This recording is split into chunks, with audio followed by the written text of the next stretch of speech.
भगवान सभी दर्शकों के तरफ से आपके चरणों में दंडवत नारायण। प्रणाम। जय योगेश्वर। जय योगेश्वर। दोस्तों राधे राधे। स्वागत है आपका हमारे YouTube चैनल संतों के चरणों में। साथियों, पूज्य श्री गुरुदेव जी का इसके पहले भी हम सत्संग ले चुके हैं और बहुत ही प्यारा, बहुत ही सुंदर सत्संग था और लगभग हमारे सभी सवालों का श्री प्रभु ने बहुत ही सुंदर तरीके से, सरल ढंग से उसका जवाब दिए, जो कि मन को बहुत भाया और बहुत प्रेरणा मिली कि एक सत्संग और ले बहुत लें। अच्छा। क्योंकि ये नर्मदा का पावन धाम है और यहाँ पे ये हमारा पहला बार आना है, तो हम सोचे कि प्रभु का सत्संग एक और ले ले जाते जाते। बहुत सुंदर, बहुत सुंदर। तो साथियों, पूरा वीडियो जरूर देखिएगा आप लोग, और वीडियो अच्छा लगे तो वीडियो को लाइक करके चैनल को सब्सक्राइब कीजिएगा और वीडियो अधिक से अधिक अपने दोस्तों में शेयर कीजिएगा, ताकि हमारा जो ये सनातन धर्म है और इसकी जो बातें हैं ये लोगों तक अधिक से अधिक पहुंच सके। और भगवान, एक बार पुनः आपका स्वागत है हमारे नारायण नारायण। जय योगेश्वर। संतों के चरणों में। प्रभु जी, जैसे लोग कहते हैं ब्रह्म मुहूर्त में जब उठा जाता है तो ब्रह्म मुहूर्त का जो जाप होता है, ब्रह्म मुहूर्त का जो पूजा पाठ होता है वो अधिक फलदायी होता है। तो थोड़ा सा इसके विषय में भगवान चर्चा कीजिएगा। तो सबसे पहले तो मैं आपको इस नर्मदांचल क्षेत्र में आपका स्वागत है, बड़े आदर और सम्मान के साथ अभिनंदन भी है, और इस बात के लिए बधाई है आप लोगों को कि आप लोग अपने सनातन संस्कृति और परंपरा की जिज्ञासा को लेकर के चले हैं और गोरखपुर से चले हैं और उसको लोगों तक भी पहुंचा रहे हैं। जी जी प्रभु। तो इसके लिए मैं एक श्रीमद् भगवद गीता में योगेश्वर कृष्ण ने अर्जुन से कहा है कि न च तस्मान मनुष्येषु कश्चिन में प्रिय कृतमः। अर्जुन, मेरा इस धरती में सबसे प्रिय वह व्यक्ति है। तो अर्जुन को लगा कि पास में तो मैं हूं, लेकिन अभी ये नहीं कह रहे हैं कि तुम हो कि आप हो, ये वह व्यक्ति का प्रयोग कर रहे हैं कि न च तस्मान मनुष्येषु कश्चिन में प्रिय कृतमः। इस धरती में उसके समान मेरा प्रिय कोई नहीं है। तो अर्जुन के मन में थोड़ा सा संशय हो गया कि रहता तो मैं हूं पास में, ज्ञान तो मैं सुन रहा हूं, उपदेश मैं सुन रहा हूं, लेकिन ये किस व्यक्ति की बात कर रहे हैं। तो उन्होंने प्रश्न पूछ दिया। तो भगवान ने कहा कि जो मेरे और तुम्हारे बीच में चर्चा हुई है ना अर्जुन, इस चर्चा को जो करता है दूसरों के साथ करता है, तो मैं ज्ञान यज्ञ से पूजित हो जाता हूं, मेरी पूजा हो गई। यदि मेरे उपदेश की चर्चा यदि कोई व्यक्ति आपस में कर रहे हैं और फिर उस चर्चा को और आगे बढ़ा देते हैं, तो वो लोग, वह व्यक्ति मेरा सबसे प्रिय है इस धरती में। तो देखिए, मैं तो अब ये कहूंगा कि योगेश्वर कृष्ण की जो ये वाणी है वो आप लोगों के साथ है कि आप स्वयं जिज्ञासा लेके चल रहे हैं, और दूसरी बात, अपने संतों के श्री चरणों में जो YouTube चैनल है उस चैनल के माध्यम से आप लोगों तक पहुंचा रहे हैं। तो आप योगेश्वर कृष्ण के प्रिय हैं और मेरे तो प्रिय है ही हैं, क्योंकि मेरे पास आपके मन में कोई भाव जागृत हुई, किसी ने बताया कि गीता से संबंधित कुछ सत्संग किया जा सकता है, तो आप आए। तो इस जगह पे हमारे नर्मदेश्वर भगवान विराजमान हैं और बहुत अच्छा लग रहा है कि आप आए हैं। और आपका ये प्रश्न भी बहुत अच्छा है कि ब्रह्म मुहूर्त में ही क्यों उठना चाहिए और उस समय का किया हुआ जो जप है वो इतना प्रभावी क्यों होता है। ये प्रश्न वास्तव में बहुत अच्छा है और अब इसके उत्तर की ओर चलते हैं जी। तो सबसे पहले हम अपने जीवन शैली से ही देखते हैं कि जहां पर ब्रह्म मुहूर्त में उठने की बात कही गई है, वहीं पर रात्रि में शीघ्र सोने की बात भी कही गई है। हम अपना आहार जो है सायंकाल अवश्य ले लें, और उस आहार का हमारे शरीर के अंदर जो गतिविधि होनी है, जिसका पाचन होना है, उसको पर्याप्त समय मिले और निद्रा भी हमको पर्याप्त आए। जब हमारा शरीर हरकत में रहता है तो उसे ऊर्जा की आवश्यकता ज्यादा पड़ती है, और जब हम विश्राम करते हैं तो एक सामान्य ऊर्जा, सांस लेने की ऊर्जा जो चाहिए उसकी आवश्यकता होती है। तो उठने के पहले हमारे ऋषियों ने हमें कहा कि बिल्कुल समय से आप विश्राम करिए और अपने मन को उस परब्रह्म परमात्मा में लगा करके जब आप सोएं तो हमेशा हमारे बुजुर्ग लोग, दादा लोग राम राम कह के, राधे श्याम कह के, जो भी उनका है नाम, जो परिवार से, जो इष्ट से, जो समाज से प्रचलित नाम है, भगवान के नाम तो अनेक हैं, हम कुछ भी नाम लेते हैं वो ईश्वर का ही नाम लेते हैं। तो ये निर्देश भी दिया गया कि सोते समय 2 मिनट भगवान का नाम स्मरण कर लो। अब इसके पीछे क्या था उनका कहना? ये था कि भगवान का नाम लेंगे तो आपके दिमाग में एक दिव्य स्वरूप की तस्वीर बनेगी। आप जब विश्रामावस्था में जाएंगे तो आपका मन उस दिव्य स्वरूप पर जाएगा, आपका मन उन दिव्य विचारों के साथ जुड़ेगा और आप विश्राम करेंगे। और विश्राम यदि आप जल्दी करेंगे तो आप ब्रह्म मुहूर्त में, ये एक ईश्वरीय गतिविधि है कि व्यक्ति यदि समय से सो गया है तो 4 बजे, 3:30, 4 बजे उसकी नींद खुल ही जाएगी। ये प्रकृति की देन है, या हम ये कहें कि ये ईश्वर की कृपा मनुष्य के ऊपर बहुत जबरदस्त है। तो वह व्यक्ति उठ जाता है, हमारे शरीर का पाचन भी बढ़िया हो गया। सोते समय हम दुनियादारी से छोड़ करके दिव्य विचार और दिव्य स्वरूप का दर्शन किए, और जब हम उठते हैं तो उस समय पर का जो वातावरण होता है, उस समय की हवाएं जो चलती हैं वो बड़ी शुद्ध चलती हैं। और उस समय पर यदि हम उठ करके अपनी नित्य क्रिया करके हम यदि किसी भी परमात्मा के नाम को और उनके चरित्र को या नाम का जप करने बैठते हैं, तो चूंकि हम स्वस्थ हैं, ये भी कहा गया है कि स्वस्थ शरीर हो, स्वस्थ मन हो, तो स्वस्थ मन में स्वस्थ विचार उत्पन्न होते हैं, और स्वस्थ विचार जब एक जगह केंद्रित हो जाते हैं तो वो फिर स्वस्थ कर्म की ओर बढ़ते हैं। और स्वस्थ कर्म कब माना गया है? स्वस्थ कर्म हम उसी को कहते हैं जिसमें हमारा तो कल्याण हो, लेकिन अन्य लोगों का कल्याण उसमें निहित हो। केवल हमारा कल्याण हो, दूसरे का कल्याण ना हो, तो वह स्वस्थ कर्म नहीं है, वह स्वस्थ विचार नहीं है।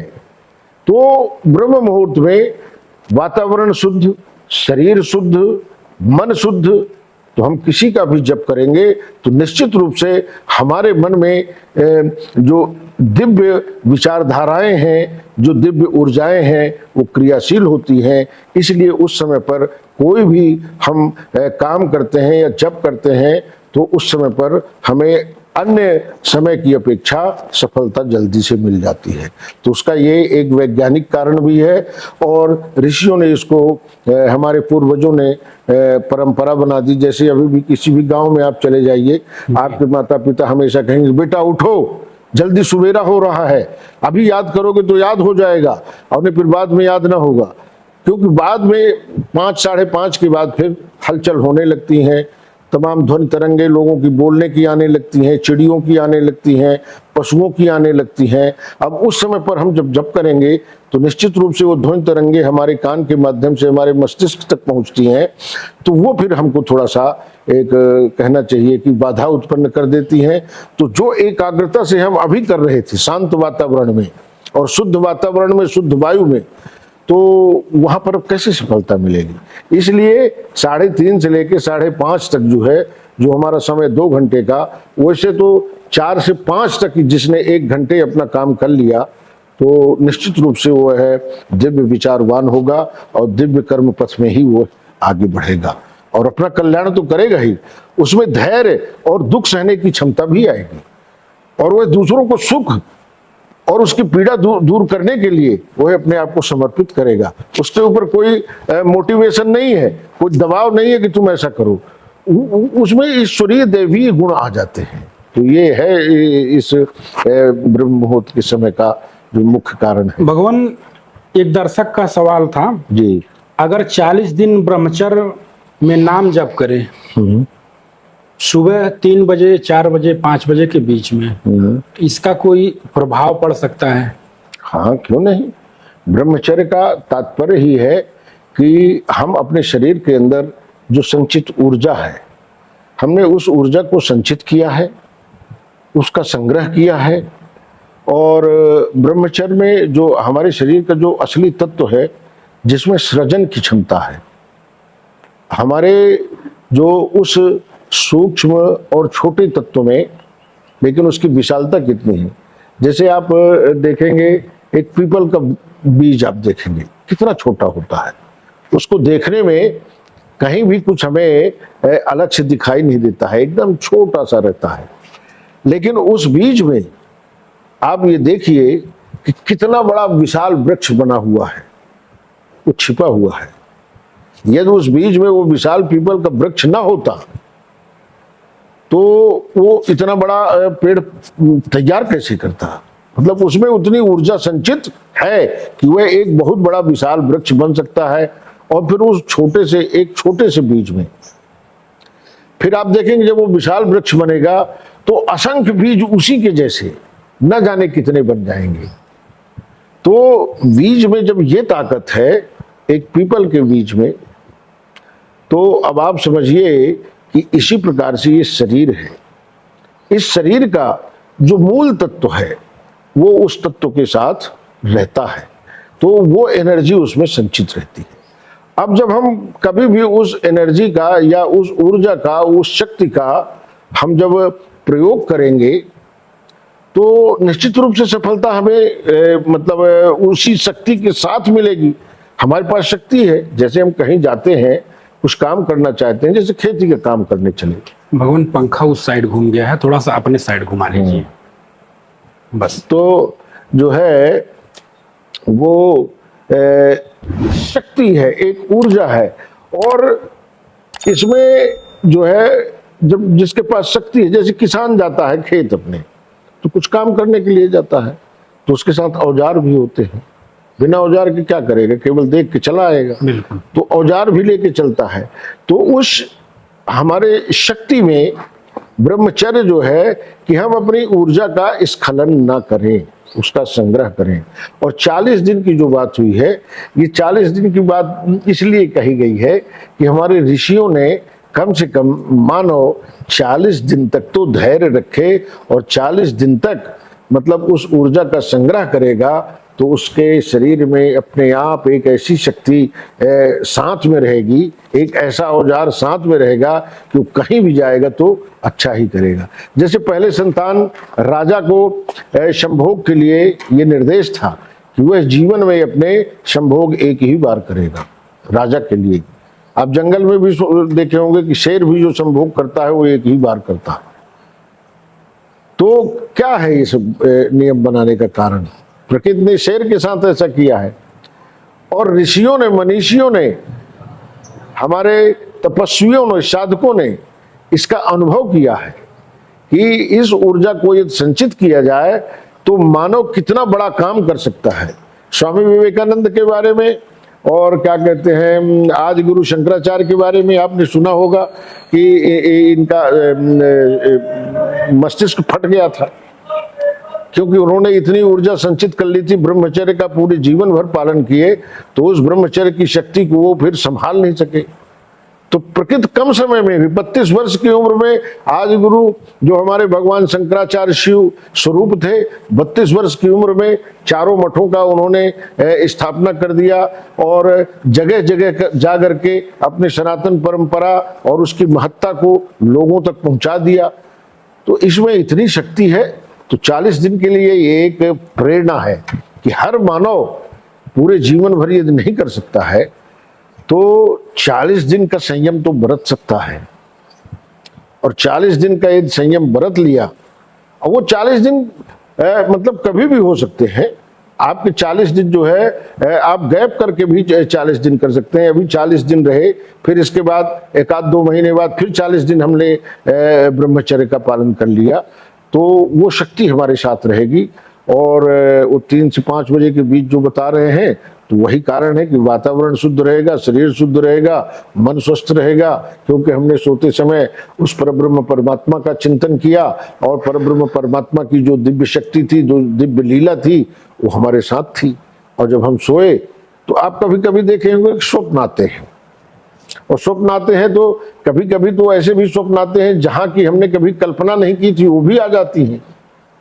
तो क्या कारण है? उसका यही कारण है कि अनेक जन्मों से ये मन हमारे शरीर के साथ रहा है, उसकी संवेदनाएं उसके साथ एक कोड के रूप में, जैसे डीएनए विज्ञान की भाषा में हम कहें कि डीएनए जो होता है वो क्या करता है, वो हमारे शरीर के लक्षणों को एक शरीर से दूसरे शरीर में ले जाता है, कोड के रूप में वो जाते हैं। और उस जो ऊर्जा को हमने संचित किया है, जो हमारी ब्रह्मचर्य में जो शक्ति वीर जिसको हम कहते हैं, उसमें वही ऊर्जा संचित रहती है, और वही ऊर्जा फिर हमें अनेक शरीर प्राप्त होने पर अपने उन स्थितियों के साथ कभी कभी जुड़ जाती हैं।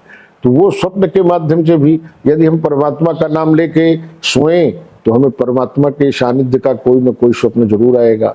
और यदि हमने अपने इन शरीर के इंद्रियों और उनके विषयों से संबंधित चिंतन करते हुए हमें निद्रा आई है, तो हमारा मन जो है, चूंकि हम उसको कहाँ लगाए थे, हम जहां लगाए थे स्वप्न में भी वही चला जाता है। तो उसकी तो महत्ता है। ब्रह्मचर्य का पालन हमें हर हाल में करना चाहिए।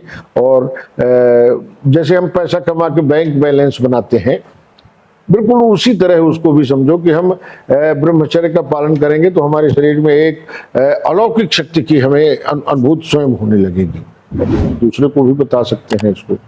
तो ये है इसमें।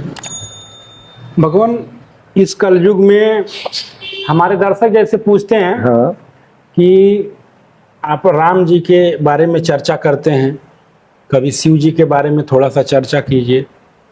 और भगवान, अक्सर हम लोग जब चित्रकूट जाते हैं तो वहाँ की, चूंकि राम जी तपस्या किए हैं, जितने ऋषि मुनि हैं, साधु संत हैं, सब वही राम राम भजते हैं। तो राम जी के बारे में हम लोग चिंतन और सत्संग करते हैं। तो कई दर्शकों का हमारे प्रश्न था कि थोड़ा सा शिव जी के बारे में चर्चा कीजिए। तो भगवान, इस कलयुग में भगवान शिव को पाने का सबसे सरल मार्ग क्या है, जो सबसे सरल हो, हर इंसान कर सके, कितना भी गरीब हो वो कर सके? हाँ, तो ये बहुत अच्छा। भगवान शिव के बारे में तो सबको पता है कि उनके जैसे उदार और उनके जैसा ज्ञानी कोई दूसरा है नहीं। उनके पास जो कुछ भी है, आप ये चाह रहे हैं तो वो सब दे देते हैं। रावण ने क्या नहीं मांग लिया, और भगवान शिव क्या नहीं दे दिए। सबसे बड़ी बात यह है कि हम भगवान से पाना तो बहुत चाहते हैं, लेकिन जो पाना चाहते हैं उसका क्या करना चाहते हैं इसका विचार नहीं करते हैं, है ना? भगवान, हमारी माता जी एक भजन सुनाती थी। अच्छा। उनके बारे में, हाँ। अपने भिखारी भोला पतई चबाई ना, आन के देवे के धनवा कहाँ रहुआ पाई ना। क्या बात।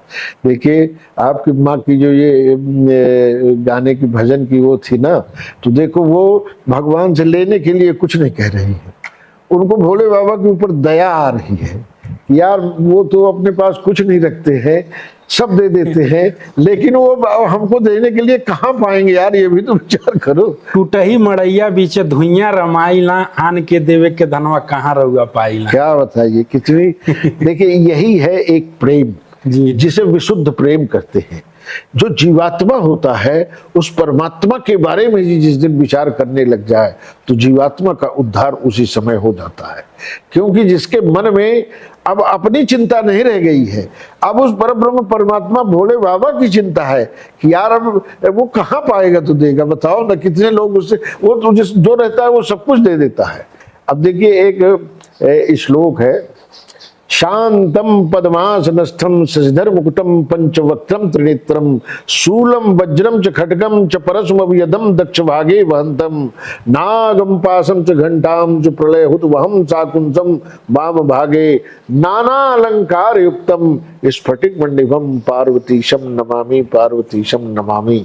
ये है, इसमें क्या कहा गया है ये इस श्लोक में कि ये बहुत सुंदर है।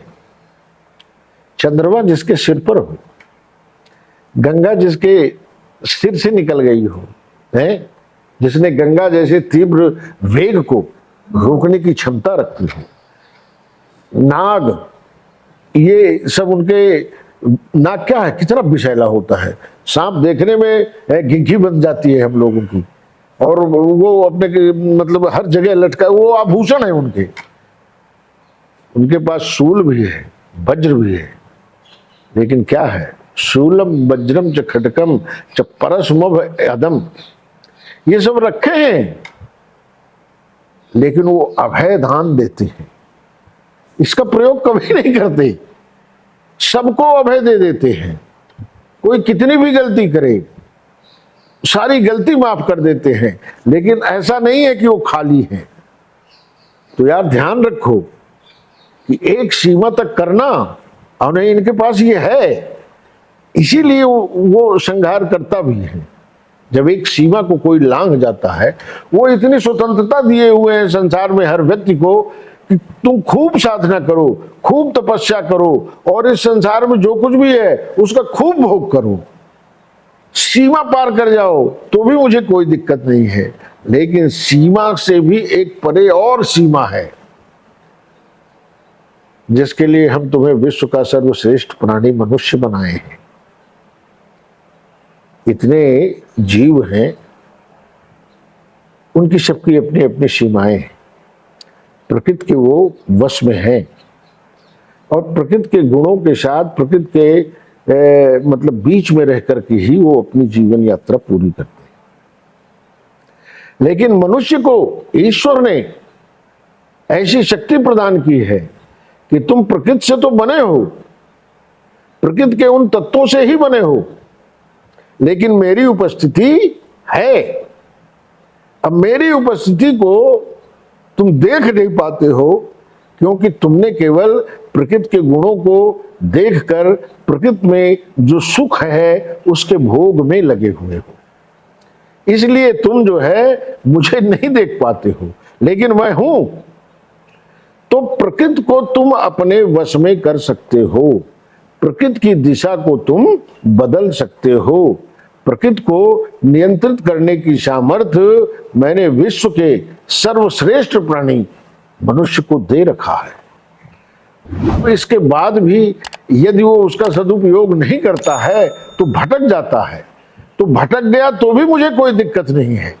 मैं तो चाहता हूं कि तुम भटकोगे तो तुम्हें अनुभव मिलेगा, तुम्हें इस प्रकृति का ज्ञान होगा। भटकना कोई बुरी बात नहीं है, आप भटक जाओ ना, कोई बात नहीं है, लेकिन कहीं ना कहीं तुम्हें वह भटका हुआ रास्ता ही तुम्हें बताएगा। जैसे एक संत की वाणी जो है याद आ गई कि एक व्यक्ति अपने बड़े मस्ती में चल रहा था, रास्ते में चल रहा था, रास्ते में एक खोपड़ी पड़ी थी, मनुष्य की खोपड़ी पड़ी थी। तो चूंकि वो बहुत ऊपर की ओर देख रहा था, चल रहा था, बड़ा विश्वास था उसको कि रास्ते को देखने की जरूरत नहीं है, मैं रास्ते में चलता जाऊंगा, तो खोपड़ी को देखा नहीं और उसका पैर जो है उस खोपड़ी में पड़ गया। तो देखो, खोपड़ी को जैसे पैर लगी तो खोपड़ी से एक आवाज आई कि यार मस्ती में चलना अच्छी बात है, पर जिस रास्ते में चल रहे हो उस रास्ते को तो देख के चलो। तो वो मस्ती वाला आदमी जो है पीछे मुड़ के देखा कि अभी तो मेरे साथ कोई नहीं था, ये आवाज कहाँ से आ रही है। तो पीछे मुड़ के देखा तो एक मानव की खोपड़ी पड़ी थी। तो उसे तो लगा कि ये आवाज आई, कोई है नहीं, क्या इसमें कोई जादू है, कोई विशेष बात है, कोई चमत्कार हो रहा है मेरे साथ। मेरे साथ तो लगता है कि पूरी जो है दुनिया है। तो उसने कहा कि क्यों, सामने आओ, जो भी बोलना है मेरे सामने कहो, यदि हिम्मत नहीं है तो फिर क्यों बोल रहे हो। तो फिर खोपड़ी से फिर आवाज आई कि देखो, मैं केवल ये बताना चाहता हूं कि मैं भी कभी इसी तरह से मस्ती में चलता था जैसे आप चल रहे हो। आप कितनी दूर तक जाएंगे ये मुझे पता है, क्योंकि मैं भी ऐसे चलते चलते अब इस स्थिति में पड़ा हूं। तो ये स्थिति आपकी भी आएगी। ये जो शरीर है ना, इसकी यही गति अंतिम में होनी है। तो मेरा कहना यह है कि जिस रास्ते में चलो उस रास्ते को देख करके चलो, और नहीं स्थिति यही आएगी, आज आपका पैर मेरे सिर से टकराया है तो कल आपके सिर से भी किसी का पैर टकराएगा। इस बात को समझे रहना। तो ईश्वर ने तो ऐसी व्यवस्था हमारे लिए की है, और ऋषियों ने एक रूपक दिखा करके हमें वो ज्ञान कराया है कि जब कभी भी किसी भी रास्ते में चलो उस रास्ते को देखते हुए चलो। जैसे आप गोरखपुर से चले रास्ते को देखते देखते आपके मन में संतों के श्री चरणों में बैठ करके कुछ पाने की कुछ जिज्ञासा आपके मन में थी। उस जिज्ञासा को पूरी करने के लिए ये मध्य प्रदेश के छोटे से गांव में आपका आना हो गया और चर्चा बढ़िया हो रही है। तो रास्ता आपका है संतों के चरणों में पहुंचना, और लक्ष्य क्या है कि हम अपने सनातन संस्कृति और मूल्यों को जाने, और जानने के बाद फिर उसको जो है प्रसारित करें। तो आप उसी रास्ते में चल रहे हैं। अब मान लीजिए इसको न जाके आप किसी फैक्ट्री में चले जाएं, जहां जुआ होता है वहां चले जाएं, जहां लोग शराब पीते हो वहां चले जाएं, तो फिर ये चीज थोड़ी मिलेगी आपको। तो बस यही है कि जिस रास्ते में हम चल रहे हैं उस रास्ते को देखें, समझें और फिर आगे बढ़ें। तो ये बात है इसमें। भगवान, ये जुआ और शराब से हमको एक बात याद आ गया जी, और वो क्वेश्चन हम लिखे भी थे छोटी सी में जी।